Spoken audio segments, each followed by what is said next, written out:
సర్వాధికారియు నిరంతర స్తోత్రార్హుడు యేసుక్రీస్తు ప్రభువారి ప్రశస్త నామంలో ఉదయకాలపు వర్తమానాల కొరకు ఎదురు చూస్తున్న మీ అందరికీ ఇమాన్యుయల్ మినిస్ట్రీస్ తరపున మా శుభాభివందనాలు తెలియచేస్తూ ఉన్నాను. క్రీస్తునందు మాకు అత్యంత ప్రియమైన దైవజనాంగమా, ఎలా ఉన్నారు? ఈరోజు అరుణోదయపు దినాన లేచి ప్రార్థించుకున్నారా?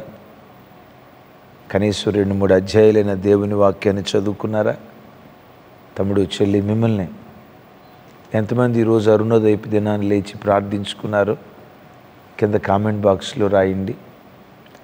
ఈరోజు సాయంత్రం కుటుంబ సభ్యులందరూ గృహాలకు వచ్చిన తర్వాత తప్పకుండా కుటుంబ ప్రార్థన చేసుకోండి. మన జీవన తొలి సంధ్య దేవునితో ఆరంభించాలి. మన జీవన మలి సంధ్య దేవునితో ముగించబడాలి. దేవుడే మన ప్రపంచమై ఉండాలి. ఆ ప్రపంచంలో విహరించే ఆ ధన్యకరమైన ఆధ్యాత్మిక ఆ ఉన్నతమైన ఎత్తును మన ఒక్కొక్కరికి కృపగల దేవుడు అనుగ్రహించునుగాక. ఈరోజు మంగళవారం కదా, లైవ్ అందించబడుతుంది 10 గంటలకి సిస్టర్ జ్యోతి జెర్మియా యూట్యూబ్ ఛానల్ నుండి. తప్పకుండా చూడండి. విశేషంగా 25, 26 తారీఖుల్లో గజ్వేల్ మీటింగ్స్ కొరకు ప్రార్థించండి. అలాగే అక్టోబర్ 2వ తారీఖు మెదక్ టౌన్లో జరగబోతున్న కుటుంబాల క్షేమం కొరకై ఆశీర్వాద ప్రార్థన, 7 గంటల స్తుతి ఆరాధన. ప్రార్థించండి. అవకాశం ఉన్న బిడ్డలందరూ పాల్గొందాలని ప్రేమతో మీ అందరికీ ఆహ్వానం తెలియచేస్తున్నాను. మంచిది. మరోసారి మనకంటే ముందుగా దైవ సన్నిధికి చేర్చబడిన చార్లీ కిర్క్ గారి జ్ఞాపకార్థ కూడిక మెమోరియల్ సర్వీస్ గత ఆదివారం సాయంత్రం అమెరికా దేశంలో జరిగింది. మేబీ అక్కడ శనివారమేమో, మనకు ఆదివారం సాయంత్రం 9 ఆ ప్రాంతంలో లైవ్ అందించారు. నేను 10:30 ఆ ప్రాంతంలో లైవ్ చూశాను. నేను చూసేటప్పటికే అమెరికా దేశపు ఛానల్స్ అన్నీ ఈ లైవ్నే చూస్తూ ఓ రకంగా అమెరికా దేశానికి ఓ టర్నింగ్ పాయింట్ లాగా అద్భుతంగా, కన్నీటి సంద్రంగా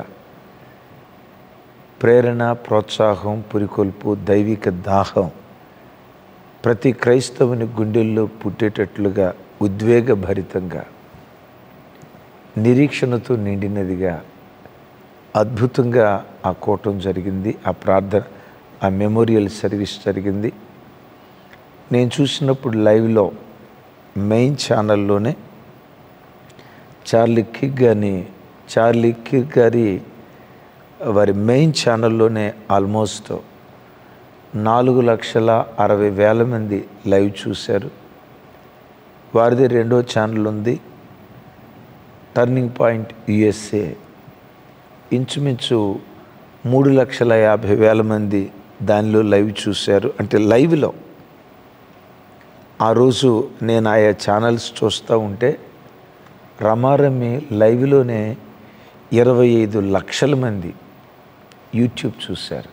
25 లక్షల మంది యూట్యూబ్, టీవీ కాదు నేను చెప్పేది, ఒట్టి యూట్యూబ్ 25 లక్షలు లైవ్లోనే 25 లక్షల మంది చూశారంటే అది చూసేవాళ్ళు సింగిల్గా చూడొచ్చు, ఫ్యామిలీగా చూడొచ్చు, 2-3 చూడొచ్చు. మేబీ అంచనా ప్రకారం ఆ రోజు లైవ్, ఆ ప్రత్యక్ష ప్రసారాన్ని ఇంచుమించు 2 కోట్లకు పైగా ప్రజలు, ఇంచుమించు 2 కోట్లకు పైగా ప్రజలు ఆ లైవ్ కార్యక్రమాన్ని చూశారు. ప్రత్యేకంగా ఎరికా గారు, అదే మన చార్లీ కిర్క్ గారి సతీమణి ఎరికా కిర్క్ గారు, ఆ సహోదరి అందించిన, ఆ తల్లి అందించిన ఆ టెస్టిమనీ ప్రపంచాన్ని కంటతడి పెట్టించింది. యేసుక్రీస్తు గొప్పతనం, యేసుక్రీస్తు నేర్పిన ప్రేమ, క్షమాపణ ఓ రకంగా ప్రతి మనసున్న ప్రతి మనిషిని మనిషిగా పుట్టిన ప్రతి వ్యక్తిని ఏడ్పించింది.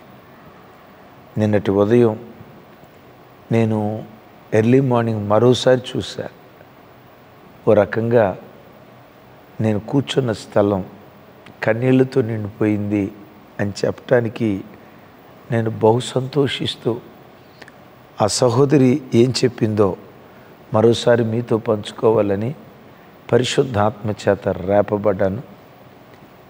ముందు ఒక చిన్న వీడియో చూడండి. Our Savior said,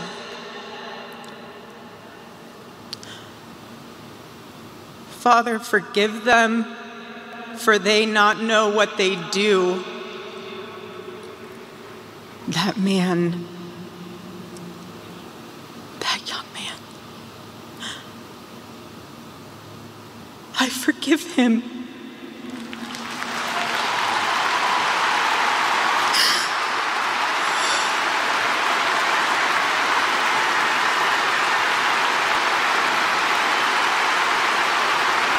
I forgive him because it was what Christ did and is what Charlie would do. ఆ తల్లి తన సందేశం ఇచ్చే ముందు మొట్టమొదట గాడ్ బ్లెస్ యూ ఆల్, దేవుడు మీ అందరినీ దీవించునుగాక. దేవుడు అనే పదంతో తన వర్తమానాన్ని ప్రారంభించింది. తమ్ముడా, చెల్లి, మన జీవన తొలి సంధ్య ఎప్పుడు దేవునితో ఆరంభించాలి. ఆదియందు దేవుడు, బైబిల్ దేవునితో ప్రారంభించబడింది కదా. ఆదియందు దేవుడు. మన దినచర్య ప్రతిదీ దేవునితో ప్రారంభించు. దేవునితో ప్రారంభించబడింది విజయంతో ముగించబడుతుంది.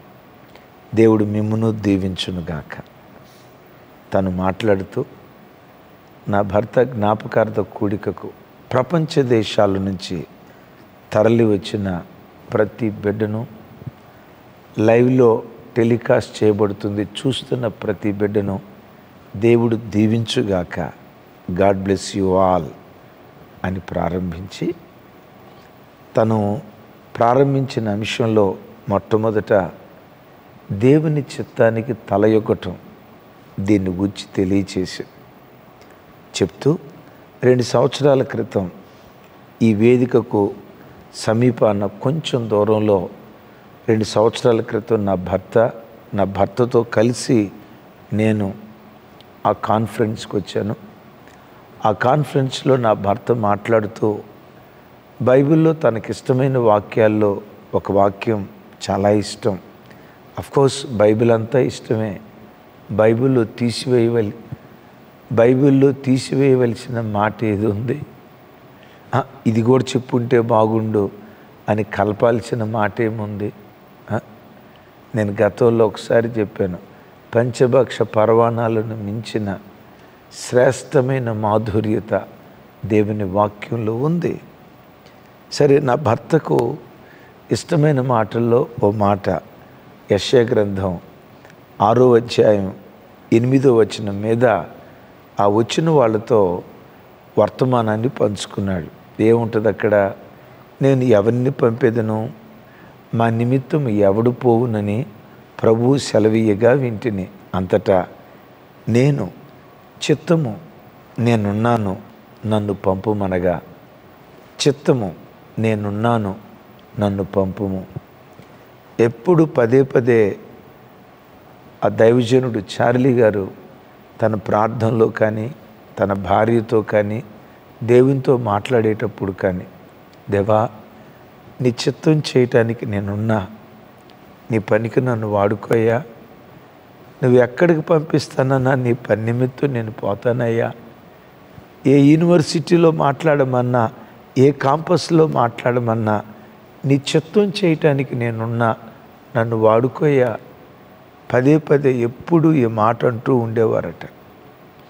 ఆ తల్లి చెప్తూ, నా భర్త ఎప్పుడు తన చిత్తం నెరవేర్చుకోవటానికి తను ప్రాకులాడలా.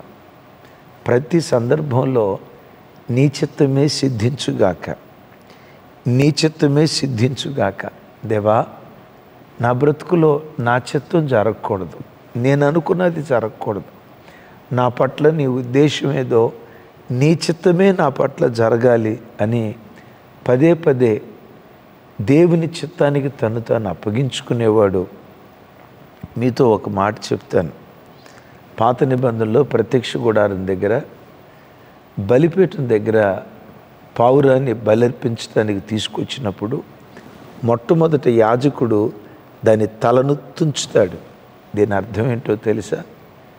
యేసుక్రీస్తు అనే బలిపీఠం దగ్గరికి క్రైస్తవుడు వచ్చిన తర్వాత మన స్వచిత్తం చంపబడాలి, దైవ చిత్తం మన జీవితంలో జరిగించబడాలి. ఆ దైవజనుడు పదే పదే నీ చిత్తమే నెరవేర్చబడాలి అని అంటూ ఉండేవాడు.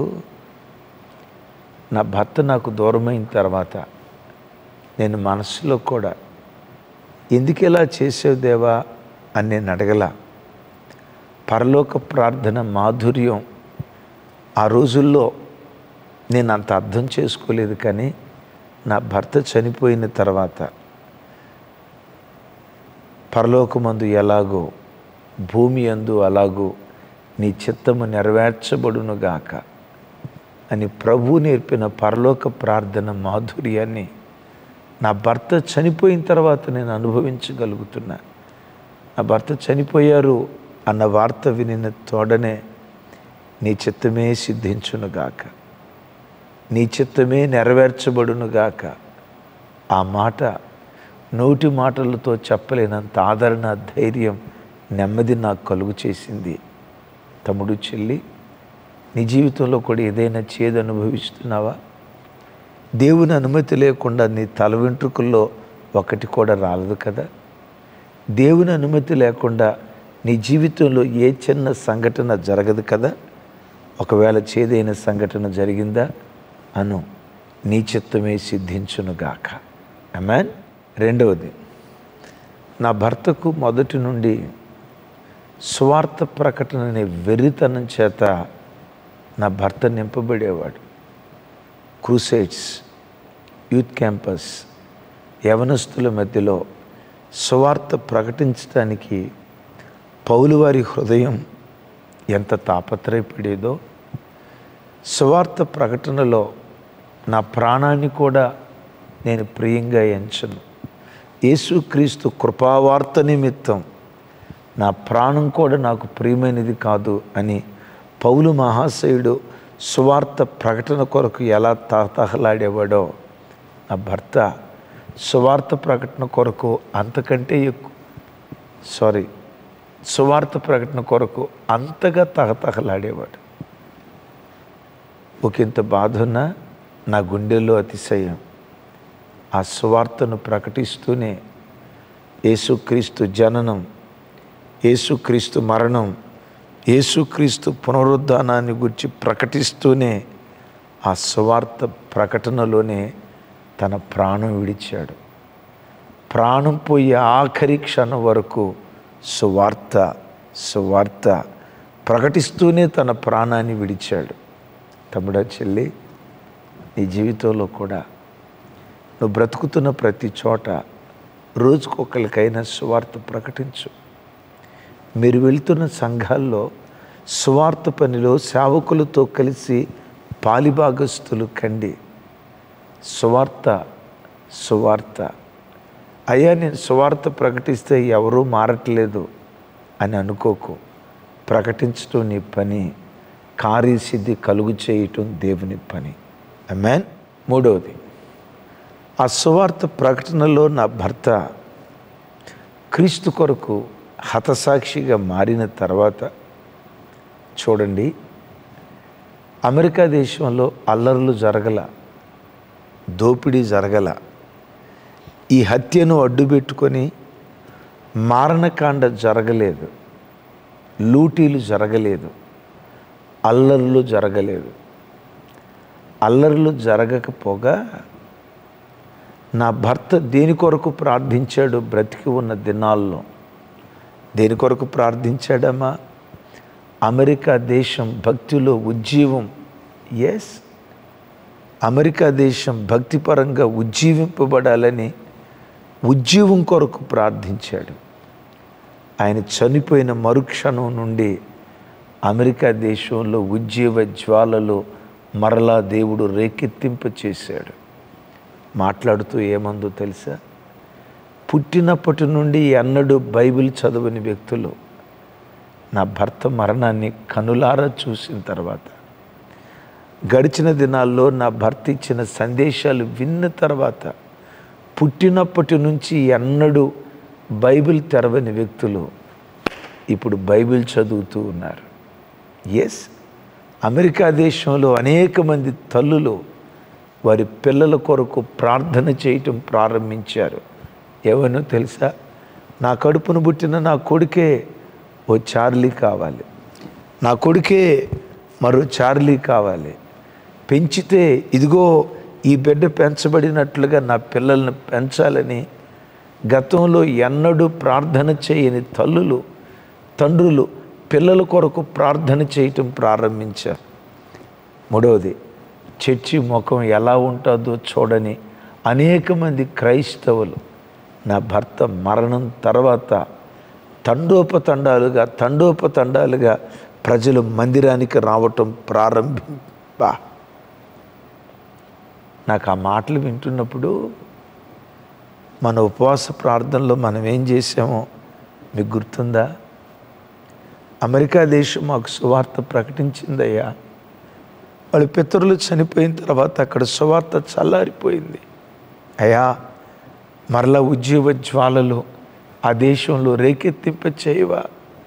21 దినాల ప్రార్థనలో తప్పకుండా దీని కొరకు ప్రతి సంవత్సరం మనం ప్రార్థించాంగా.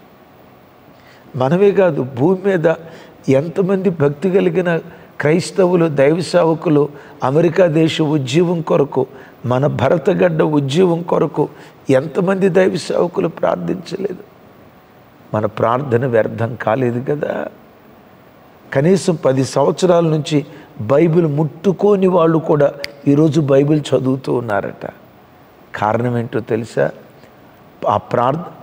ఆ దేశ రక్షణ కొరకు ప్రార్థించిన ఆ దైవజనుడు చనిపోయాడేమో, కానీ ఆ దైవజనుని ప్రార్థన చనిపోలేదో. ఆ దైవజనుని ప్రార్థన ఘోష ఎప్పటికీ అమెరికా దేశంలో మారుమోగుతూ ఉంది.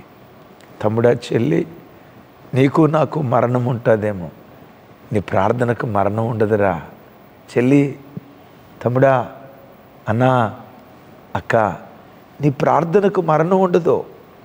నీ ప్రార్థన ఫలాలు కొంతవరకే బ్రతుకున్నప్పుడు చూస్తావేమో, నువ్వు చనిపోయిన తర్వాత కూడా నీ ప్రార్థన ఆ దేశం మీద, ఆ గ్రామం మీద, ఆ కుటుంబం మీద, ఆ వ్యక్తుల మీద తప్పకుండా పనిచేస్తుంది.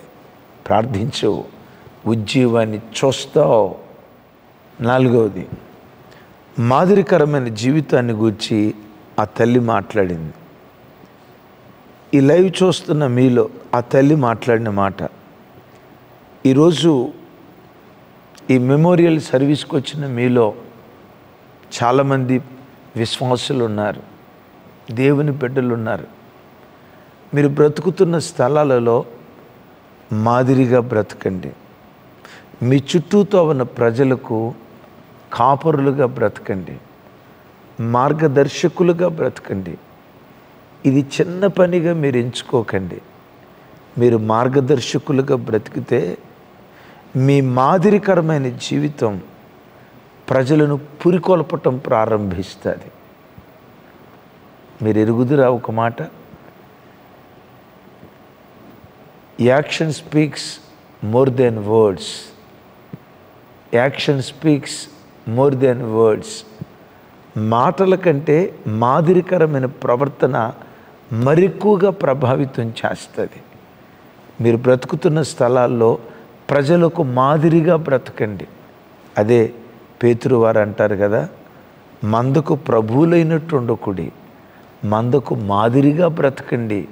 తమ్ముడు, చెల్లి, నువ్వు బ్రతుకుతున్న చోట ఒక మాదిరికరమైన జీవితం జీవించు. మాటలో, క్రియలో, ప్రవర్తనలో, విశ్వాసంలో, ప్రేమలో ప్రజలకు మాదిరిగా బ్రతికే ఆ కృప దేవుడు మనకు దయచేయునుగాక. 5వది, ఆ తల్లి మాట్లాడుతూ ఏముందో తెలుసా? ప్రజలకు మాదిరికరంగా బ్రతకాలి అంటే అది చెప్పినంత సులువు కాదు, విన్నంత తేలిక కాదు. ప్రతి క్షణం సిలువ వేయబడాలి. తను మాట్లాడుతూ ఎంత బలమైన మాట అందో తెలుసా? యేసుక్రీస్తు వారు అన్నారు కదా, ఎవడైనా నన్ను అనుసరింపగోరిన యొడల, ఎవడైనా నన్ను అనుసరింపగోరిన యొడల వాడు తన సిలువనెత్తుకొని తను ఉపేక్షించుకొని నన్ను వెంబడించేటువంటి వాడై ఉండాలి. అంటే క్రీస్తులాగా మాదిరిగా బ్రతకటం అంటే ప్రతిరోజు సిలువ వేయబడాలి. ద్వేషాలు ఎదుర్కొంటావు, సాగిపోవాలి. హింసను ఎదుర్కొంటావు, సాగిపోవాలి. అవమానాలు ఎదుర్కొంటావు, సాగిపోవాలి. మరొక వైపు నీ సొంత శరీరంతో నీకు పోరాటం. ప్రతి క్షణం నీవు సిలువకు అప్పగించుకుంటూ ఈ సిలువ మార్గంలో నువ్వు సాగిపోయే వ్యక్తిగా ఉంటే ఓ మాదిరికరమైన క్రైస్తవుడిగా నువ్వు బ్రతకగలవు. ప్రతి క్షణం నువ్వు సిలువకు అప్పగించుకోవాలి. ఆ తల్లి మాట్లాడుతూ కొనసాగింపుగా ఏముందో తెలుసా? నా చార్లీ చనిపోయే ఆఖరి క్షణం వరకు తన సిలువ మోసుకుంటూ తన రక్షకుని యొద్దకు వెళ్ళాడు. చనిపోయే ఆఖరి క్షణం వరకు సిలువ మోసుకుంటూనే తన జీవిత యాత్ర సాగించాడు. ఆమేన్. 6వది, నా భర్త తను బ్రతుకున్న దినాల్లో అమెరికా దేశంలో ఉన్న క్రైస్తవ కుటుంబాలను కుటుంబ వ్యవస్థలో రివైవల్ తీసుకురావాలని తాను ఆరాటపడ్డాడు. అమెరికా దేశంలో కొన్ని చోట్ల, అన్ని చోట్ల కాదు, బిడ్డకు తల్లికి సంబంధం లేకుండా, భార్యకు భర్తకు సంబంధం లేకుండా, తల్లిదండ్రులకు పిల్లలకు సంబంధం లేకుండా, అదే ఎవరికి వారే యమునా తీరు అంటారే, అలా కొన్ని కుటుంబాలు బ్రతుకుతూ ఉంటే అలాంటి కుటుంబ వ్యవస్థలో ఒక గొప్ప ఉద్యోగాన్ని తీసుకురావటానికి నా భర్త పదే యూత్ కాన్ఫరెన్సెస్లో ఫ్యామిలీ వాల్యూస్ నా భర్త పదే బోధిస్తూ ఉండేవాడు. ఆ బోధించే పరంపరలో నా భర్త ఓ మంచి యజమానుడిగా, ఓ మంచి తండ్రిగా, నాకు అత్యంత ప్రియమైన భర్తగా తన పాత్ర 100కి 100 పాళ్ళు పోషించేవాడు. ఈ యూత్ మధ్య పరిచర్య చేయటానికి అమెరికా దేశం అంతా తిరుగుతూ, విన్నారా, సోమవారం నుండి శుక్రవారం వరకు ఫుల్ బిజీ షెడ్యూల్. ప్రతి శనివారం కుటుంబంతో గడిపేవాడు. ప్రతి శనివారం మా కుటుంబ సభ్యులతో గడిపేవాడు. ప్రతి శనివారం నా దగ్గరకు వచ్చి నన్ను అనేవాడు, నేను ఒక మంచి భర్తగా నేను నీకు ఎలా సేవ చేయాలో నాకు చెప్పవా? నువ్వు కోరుకునే మంచి భర్తగా నేను ఎలా ఉండాలో నాకు చెప్పవా అని భార్యని అడిగి, తాను ఎక్కడైనా తన కుటుంబానికి వెలితి చేస్తున్నట్లుగా ఒకవేళ భార్య చెప్తే, ఎప్పుడు చెప్పలేదట, ఒకవేళ చెప్తే ఎప్పుడు దిద్దుబాటు చేసుకోవటానికి సిద్ధంగా ఉండేవాడట.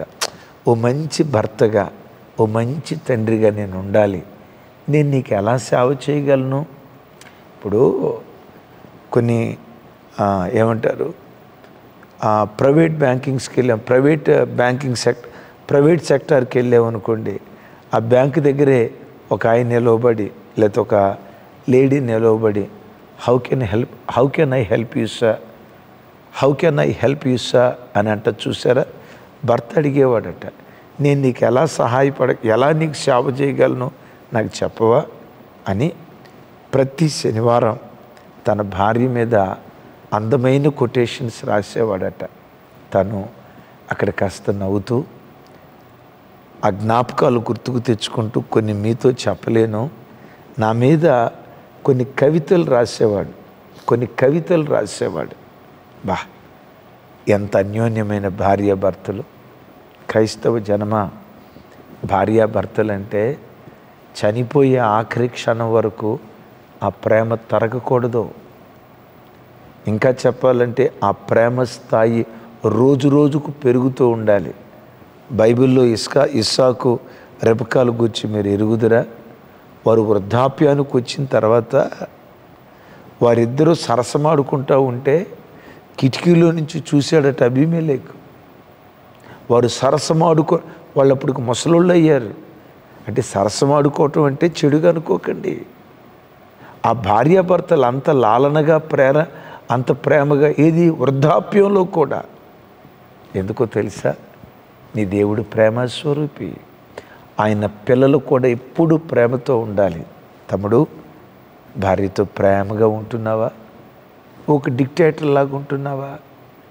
ఇప్పుడు కసుబుసులాడి శాసించే నియంతగా ఉంటున్నావా? ప్రేమకు ప్రతిరూపంగా ఉంటున్నావా? ఐఎమ్ పర్ఫెక్ట్ అని అనుకుంటూ నిన్ను భ్రమపరుచుకుంటున్నావా? అడుగు నీ భార్యని, ఓ మంచి భర్తగా నేను ఎలా ఉండాలి? కుటుంబానికి సమయాన్ని కేటాయించాడు. 7వది, ఆవిడ మాట్లాడుతూ ఆయన మంచి భర్త, ఆయన గురించి చెప్పటమే కాదు, నేను నా భర్తకు మంచి భార్యను. ఇక్కడ ఒక మాట మరలా పరిశుద్ధాత్మ దేవుడు జ్ఞాపకం తెచ్చాడు. నా భర్త భార్యను అంత ప్రేమించేవాడు అని చెప్పి వచ్చిన వాళ్ళతో అంటది, భర్తలారా మీ భార్యలను బానిసలుగా చూడకండి, ఉద్యోగస్తులుగా చూడకండి, మీ కాళ్ళ కింద అలా చూడకండి. నీ భార్య ఎవరో తెలుసా? She is your helper. అదే యేసుక్రీస్తు వారు సహకారి అని అంటారు, చూసారా? అవ్వమ్మను గురించి మాట్లాడేటప్పుడు నీ భార్య నీకు సహకారి, బానిస కాదు, దాసురాలు కాదు, బాంచని నీ కాళ్ళు మొక్కుతానని నీ వేసిన ఎంగిలి మెతుకులు తినే కుక్కపిల్ల కాదు, భార్యకు సముచిత స్థానం ఇవ్వండి అని చెప్తూ, భార్య వేరు నీవు వేరు కాదు, మీరిద్దరూ ఒకటి, మీరిద్దరూ కలిసి దేవుని మహిమ కొరకు బ్రతకండి. భార్యాభర్తలు ఇద్దరూ దేవుని మహిమ కొరకు బ్రతకండి. ఇలా కుటుంబం కట్టబడాలి. అదే సమయంలో భార్యలారా మీరు ఎలా ఉండాలో చెప్తూ ఏముందో తెలుసా? నా భర్తకు నేను మంచి భార్యని, ఓ మంచి స్నేహితురాలిని, ఓ మంచి స్నేహితురాలిని. నేనేనాడు నా భర్తను అనుమానించలా, కించపరిచే మాటలు మాట్లాడలా, లెక్కలేని మాటలు ఓవర్టేక్ చేసే మాటలు మాట్లాడలా. ఒక్క మాటలో చెప్పాలంటే మా ఇల్లు ఎలాంటిదంటే, నా భర్తకు విశ్రాంతినిచ్చే అతి శ్రేష్టమైన స్థలం. సోమవారం నుండి శుక్రవారం వరకు తన పని బాధ్యతల్లో అలసిపోయి సొలసిపోయి వస్తే నా భర్త సేదతీరే ఏకైక స్థలం, నా భర్త విశ్రాంతి పొందే ఏకైక స్థలం మా కుటుంబమే. ఎంత టెన్షన్స్తో ఉన్నా ఇంట్లోకి వస్తే రిలాక్స్ అయిపోతాడు. కొంతమంది అంటారు, మా ఇల్లు కంటే సంతే మేలన్న, మా ఇల్లు కంటే చేపల మార్కెటే మేలన్న. ఆ మధ్య ఒక తమ్ముడు రోడ్డు మీద బజ్జీలు తింటా కనపడ్డాడు మధ్యరాత్రి. ఏమిరా తమ్ముడు, ఆ మధ్యరాత్రి బజ్జీలు తింటా ఎక్కడ నిలబడ్డావు అంటే, ఆ ఇల్లు కంటే బస్ స్టాండే బాగుందన్న, ఆ ఇల్లు కంటే ఈ ప్లాట్ఫామే బాగుందన్న, ఆ ఇల్లు కంటే ఇదిగో ఈ మిర్చి బండి బాగుందన్న. మరి ఇప్పుడు వెళ్తావు ఇంటికి? అందరు నిద్రపోయిన తర్వాత 12:30కి వెళ్తానన్నా. అప్పుడు ఎవరేమనరన్నా. మళ్ళీ పొద్దున్నే 7:30 కల్లా రెడీ అయ్యి బయటకు వచ్చేస్తానన్నా. బజార్లో ఉంటే ప్రశాంతంగా ఉంటుందన్న. నా ఇల్లే నాకు ఒక నరకం. తమ్ముడు, నీ ఇల్లు అట్లుందా? చెల్లి, నీ ఇల్లు అట్లుందా? నీ కుటుంబాన్ని కట్టుకునే కృప దేవుడిచ్చును గాక. ఆమేన్. 8వది, ఆ తల్లి మాట్లాడిన మాటల్లో ప్రపంచంలో ఉన్న ప్రతి రాతి హృదయాన్ని కదిలించిన ఓ బలమైన మాట. ఆ మాట చెప్పేటప్పుడు తాను ఏడ్చింది, తాను కన్నీళ్లు కార్చడం కాదు. రాతి హృదయాలు విన్నా ఆ హృదయాలు బ్రద్దలైపోయాయి.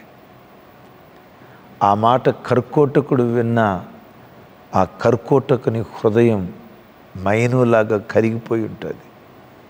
చివరికి ఆ దైవజనుని పొట్టను పెట్టుకున్న యవనస్తుడున్నాడే, ఆ బిడ్డ వింటే క్రీస్తు ప్రేమ ఎంత గొప్పదా, క్రీస్తు క్షమాపణ ఎంత గొప్పదా? తప్పకుండా వెక్కి వెక్కి ఏడ్చి ఉంటాడు, యేసుక్రీస్తు తట్టు తిరిగి ఉంటాడు. ఏమందో తెలుసా?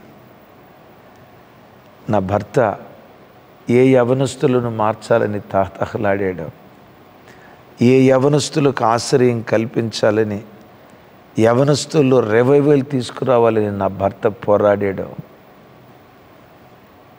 అలాంటి యవనస్తుడే నా భర్తను చంపాడు. నా భర్త ప్రాణాన్ని తీశాడు. నా చిన్న పిల్లలిద్దరూ తండ్రి ప్రతిరూపం ఎలా ఉంటుందో కూడా భవిష్యత్తులో గుర్తు తెచ్చుకోలేని ఆ పసి హృదయాలకు తండ్రిని దూరం చేశాడు. నా భర్త ప్రాణం తీసిన ఆ వ్యక్తిని నేను క్షమిస్తున్నాను. ఎందుకో తెలుసా? మై సేవియర్ నా రక్షకుడు శిలువ మ్రాను మీద ఉండి, తండ్రి వీరేమి చేయుచున్నారో వీరెరుగరు గనుక వీరిని క్షమించండి. దెబ్బకు దెబ్బ క్రైస్తవ్యం కాదు, హింసకు హింస క్రైస్తవ్యం కాదు, దోషణకు ప్రతిదోషణ క్రైస్తవ్యం కాదు. శత్రువు కొరకు కూడా ప్రార్థన చేయమని మా రక్షకుడు చెప్పిన మాటను బట్టి మనస్ఫూర్తిగా నేను క్షమిస్తున్నాను. నేను క్షమించబడ్డాను గనుక నేను క్షమిస్తున్నాను. ఆ తల్లి ఆ మాట చెప్పేటప్పుడు ప్రపంచంలో ప్రత్యేకంగా స్టేడియంలో ఉన్న వేలాది కొలది ప్రజలు కూర్చున్న స్థలములో నుంచి లేచి చెమ్మగిల్లే కళ్ళతో, కరతల ధ్వనులతో ఆ ప్రాంగణం హర్షధ్వనులతో మారుమోగుతూ వచ్చింది. అది విన్నా నేను ఏడ్చా. ప్రతి క్రైస్తవుడు, హృదయం ఉన్న ప్రతి మనుషుడు ఏడ్చాడు. మీకు తెలుసా? లోకమంతా పంటికి పన్ను, కంటికి కన్ను, దెబ్బకు దెబ్బ, శిక్షకు శిక్ష అని ప్రపంచం మాట్లాడుతుంటే, ప్రపంచ మానవాళికి క్షమాపణ నేర్పిన ఏకైక దేవుడు, ఎంత ఘోర పాపినైనా క్షమించగలిగే సామర్థ్యం కలిగిన ఏకైక దేవుడు నేను ప్రకటించే నజరేయుడైన యేసుక్రీస్తు ప్రభువారు. ఆమేన్. ఆ తల్లి మాట్లాడుతూ 9వది, నా భర్త మిషన్, నా భర్త మరణంతో అది చావదు. నా భర్త విజనే నా విజన్. నా భర్త ఏ మిషనరీ వర్క్ చేశాడో అదే మిషనరీ వర్క్ నేను చేస్తా. నా భర్త యాంబిషన్ ఏదో నా యాంబిషన్ అదే. యవనస్తుల మధ్య turning point USA, God bless America, God bless USA, ఈ ప్రోగ్రామ్స్ ఎన్నో నా భర్త కండక్ట్ చేసేవాడు. నా భర్త చనిపోయిన తోడనే అవన్నీ చనిపోతాయి అని అనుకునేరు గాక, నా భర్తను గూర్చిన జ్ఞాపకాలు పదే పదే నా మనసులో ఉంచుకొని నా భర్త చేసిన దానికంటే 10 అంతలు ఎక్కువ నా ప్రభు పని నేను చేస్తా. ఆమేన్. 10 అంతలు రెట్టింపు నా ప్రభు పని చేస్తా. ఎలీషా 2 అంతలు చేస్తే ఈ తల్లి తీర్మానం ఏంటో తెలుసా? నా ప్రభు పని 10 అంతలు రెట్టింపు చేస్తా. క్రైస్తవుడా, జీవితంలో ఎదురైన ఏదైనా నష్టాన్ని బట్టి కృంగిపోయి దేవుడేంటి ఎలా చేశాడు కూలి కృంగిపోయి ఉన్నావా? శ్రమ దినమున నువ్వు కృంగిపోతే చేతగాని వాడు అవుతావు. ఆ యవ్వన అమ్మాయి, ఆ యవ్వన తల్లి మాట్లాడిన మాటలు చూడండి. ఆ మాటలు స్ఫూర్తిగా తెచ్చుకొని కృంగిన నీవు లే, మరలా ప్రభు పనిలో సాగిపో. గతంలో చేసిన దానికంటే 10 అంతలు రెట్టింపు చేసే కృప దేవుడు మనకు దయచేయునుగాక. ఎన్నో చెప్పింది, అవన్నీ చెప్పడానికి చాలా ఒట్టి మాట చెప్తే కాదు కదా, వాటి వివరించాల్సి వచ్చింది. చాలా ఉన్నాయి. లాస్ట్ పాయింట్ చెప్తాను. ఎన్నుకోండి, ఎంపిక చేసుకోండి. ప్రార్థనా జీవితాన్ని ఎంపిక చేసుకోండి. పిరికివారిలాగా భయపడకుండా దేవుని కొరకు ధైర్యంగా బ్రతికే జీవితాన్ని ఎంపిక చేసుకోండి. అందంగా కుటుంబాలు తీర్చిదిద్దుకునేదాన్ని ఎంపిక చేసుకోండి. ప్రభు కొరకు ఏదో ఒక సాహస కార్యం చేసేటట్లుగా సాహసాన్ని ఎంపిక చేసుకోండి. మంచి కుటుంబాన్ని ఎంపిక చేసుకోండి. విశ్వాస జీవితాన్ని అలవర్చుకోండి. విశ్వాస జీవితాన్ని ఎంపిక చేసుకోండి, సెలెక్ట్ చేసుకోండి. వీటన్నిటికి మించి క్రీస్తుని ఎంపిక చేసుకోండి. యేసు క్రీస్తు ఒక్కరు నీ జీవితంలో ఉంటే, నన్ను బలపరుచు క్రీస్తు ద్వారా నేను సమస్తము చేయగలనని పౌలు మహాశయుడు అన్నారే. ఎస్, క్రీస్తును నీ బ్రతుకులో ఎంపిక చేసుకుంటే ఈ క్రీస్తు జీరోను హీరోగా మారుస్తాడు. నీచమైన వారిని ఘనులుగా చేస్తాడు. వెర్రివారిని జ్ఞానులు సిగ్గుపడేటట్లుగా మహాజ్ఞానిగా మారుస్తాడు. తృణీకరించబడిన బ్రతుకులను మూలకు తలరాళ్ళుగా మారుస్తాడు. నేను ఎప్పుడు అంటా కదా, శిథిలాలలో కూరుకుపోయిన బ్రతుకులను శిఖరాల మీద కూర్చోబెడతాడు.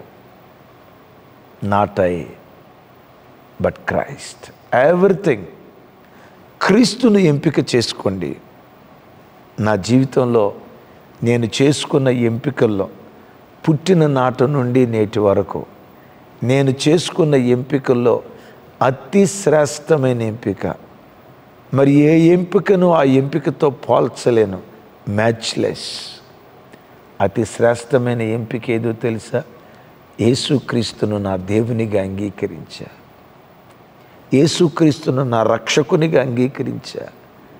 ఆయన కొరకే బ్రతకాలనే జీవితాన్ని ఎంపిక చేసుకున్నా. ఈ దీనుని బ్రతుకును ధన్యం చేశాడు, మరెక్కువగా చేస్తాడు. మీ బ్రతుకును అంతకంటే దేవుడు ధన్యంగా చెయ్యునుగాక. ఆమేన్. లాస్ట్లో ఆ తల్లి అన్న మాట, చార్లీ బేబీ. పాప బిడ్డ తన భర్తను అలా పిలుచుకుంటుంది. Charlie baby, I love you. నేను నిన్ను ప్రేమిస్తున్నాను. నీవు గర్వపడేలాగా నేను ప్రభు కొరకు జీవిస్తా. నీవు గర్వపడేలాగా నేను ప్రభు కొరకు జీవిస్తా అని చెప్పి లాస్ట్లో God bless you all, God bless USA, God bless America. విన్నారా? దేవునితో ప్రారంభించింది, దేవునితో ముగించబడింది. ప్రతిదినం దేవునితో ప్రారంభించు, ప్రతిదినం దేవునితో ముగించు. ప్రతి పనిలో దేవుని ముందు పెట్టుకో, ఆ పని దేవునితోనే ముగించు. దేవుడు దేవుడు, ఇదే మన ప్రపంచం. ఈ అద్భుతమైన ప్రపంచంలో విహరించు. కారమెతుకులు తిన్నా భూమి మీద పరలోకపు మహిమను అనుభవించగలుగుతాం. రైట్? దేవున్నే ప్రపంచంగా చేసుకో. మరొక్కసారి ఆ కుటుంబం కొరకు, అమెరికా దేశ ఉద్యోగం కొరకు, ప్రపంచ దేశాల ఉద్యోగం కొరకు, మనలను ప్రేమించి మనకిచ్చిన ఈ భరత గడ్డ మన దేశ ఉద్యోగం కొరకు ఒక చిన్న ప్రార్థన చేస్తాను. మీ కుటుంబాల్లో దేవుడు ఉద్యోగాన్ని రేకెత్తించేటట్లుగా మీ కుటుంబాల కొరకు ప్రార్థిస్తాను. ప్రార్థన. తండ్రి, మీకు స్తోత్రాలు. మాతో మీరు మాట్లాడిన శ్రేష్టమైన మాటలకై స్తోత్రాలు. ఎరికా కిగ్ గారి కొరకు మీకు స్తోత్రాలు. వారిని ప్రేమించి మీరు ఇచ్చిన పిల్లలిద్దరి కొరకు మీకు స్తోత్రాలు. దేవా, మా ప్రార్థనలు వ్యర్థం కాలేదు. ఒక హతసాక్షి రక్తపు చుక్కలు ఎలా విత్తనాలుగా దేశంలో పనిచేస్తాయో గతంలో విన్నాం, నేటి కాలంలో మా కళ్ళతో చూస్తున్నాం. ఆ దేశంలో మరెక్కువ ఉద్యోగాన్ని మీరు పుట్టించబోతున్నందుకు స్తోత్రాలు. ఆ దేశ ప్రజలందరూ ఆదివారం వచ్చిందంటే గృహాలకు తాళం వేసి, ఆదివారం పగటిపూట ఆదివారం గృహాలన్నీ ఖాళీ అయిపోవాలి, మందిరాలన్నీ నింపబడాలి.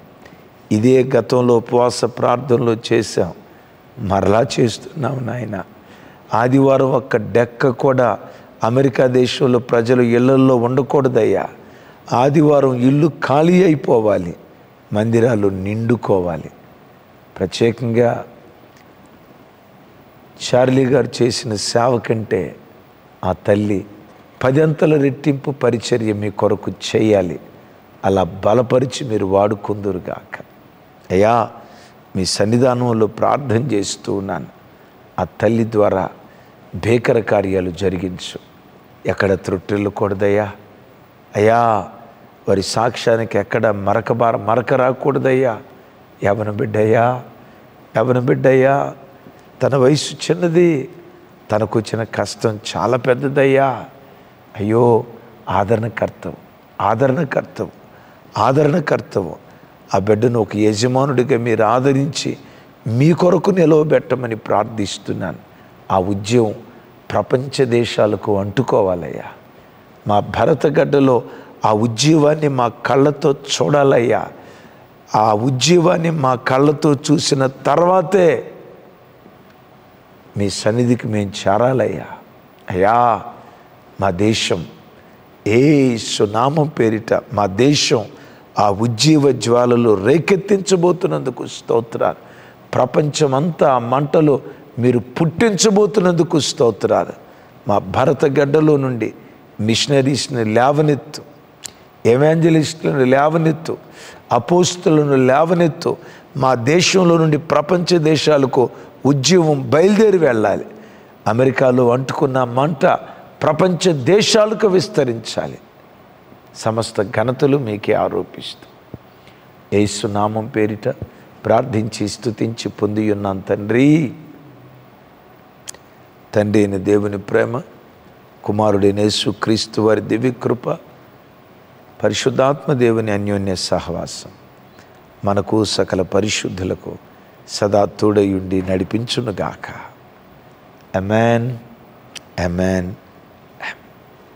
Thank you. కృపా సమాధానాలు మనందరికీ తోడయుండునుగాక.